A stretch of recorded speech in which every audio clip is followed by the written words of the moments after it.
The only way that I can respond as Jesus responded to people is by listening to you.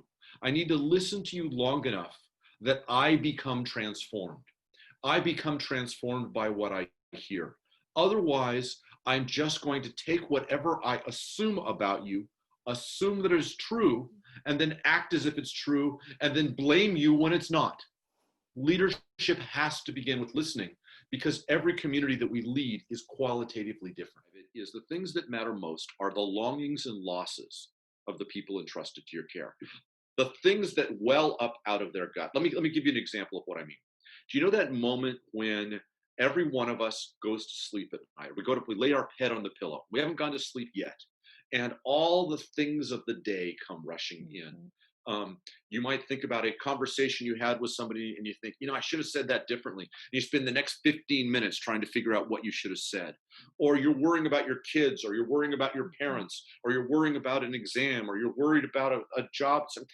All of those things come rushing in at that moment.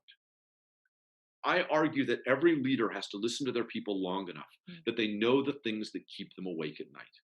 And the things that keep them awake at night are the things they long for and the losses that they feel. I'm a part of the Fuller Youth Institute, and we do a lot of work with young adults and with teenagers. And we have come to describe the longings and losses of teenagers and young adults by thinking about identity, belonging, and purpose. And I would argue that's not just something for young adults and teenagers. Every single human being you encounter is constantly asking questions of identity, belonging, and purpose. And if you as a leader cannot answer about what it is your people, what defines them, what connects them together, what holds them, what do they want to be connected to, and why they live beyond themselves, what is it that matters most to them? If you can't answer that without a stereotypic kind of an answer, you need to be listening more. Drives us back to listening.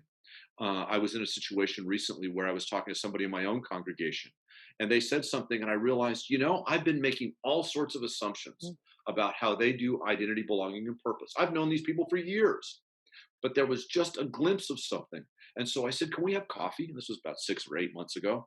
And we sat down and we talked, and I learned so much, because what I found was that the assumptions I had made were true, but they were true of the part of them they bring to church. But there's a whole part of their life they don't bring to church, and that they assume that the church will just never address. And when I got a glimpse of that, I was able then to invite them to bring that whole part of themselves into the church. And the church should, who we are and what you do, should respond to that. That's what I mean by listening to the longings and losses of the people entrusted to your care. The other thing that's important is that we have to listen with empathy. And empathy is different than sympathy. Sympathy is when you say something that I think is sad and I acknowledge that sadness. It doesn't actually affect me, but I acknowledge that sadness. It's arm's length. Empathy is when you talk about something that makes you feel sad. I call up within myself a similar feeling of sadness, and you then see on my face that I have connected with you, that I have felt the same thing. And the thing about empathy is not that it's just that I feel that, it's that you see it and it creates a connection. Empathy creates connection. I think Brené Brown's work on empathy is just terribly important here. Let me give you an example. Let's say that I'm talking to a 15-year-old girl who has just been dumped by the only boyfriend she's ever had in life. Now, I've never been a 15-year-old girl. And so I can't simply call up the feeling of being a 15-year-old girl, but I have had my heart set on something. And I've had the feeling of, this is the end of the world. The thing that I wanted most in life, the thing that I celebrated most, has now been snatched from me. I've had those things happen.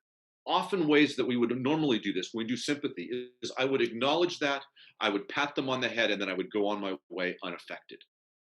Empathy requires me to go through the effort of actually feeling myself, of finding a time when I really wanted something and going back and revisiting that enough to where I feel that feeling. And it may require me to have tears. It's going to intrude on my day. But that's what happens, is that if that 15-year-old that I'm talking to sees on my face that I have validated it by finding in myself a similar thing and that we have shared it.